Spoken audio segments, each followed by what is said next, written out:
11 জন বাইতুল মুকাদ্দাসের জিয়ারতে গেলাম।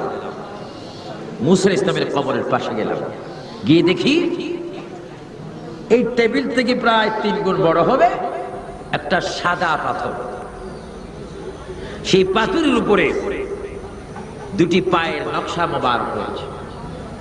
আমরা চিন্তা করে বললাম, তখন সেই ফিলিস্তিনি মুসলমান বলল, হে বাঙালি মুসলমান ভাইরা, তোমরা কি পাওগুলা চিনতে পারছো না কার? আমরা বললাম না। ওই ব্যক্তিকে দেখে দিলেন, হ্যাঁ হাজি ভাইরা শোনো, আল্লাহর নবী 1500 বছর পূর্বে মক্কার জমিন থেকে যখন মেরাজে যাচ্ছিলেন, যাবার টাইমে মুসা নবীর কবরের পাড়ে তিনি দাঁড়িয়েছেন। যেই পাথরের উপরে দাঁড়িয়েছেন ওই পাথর তোমরা দেখতেছ।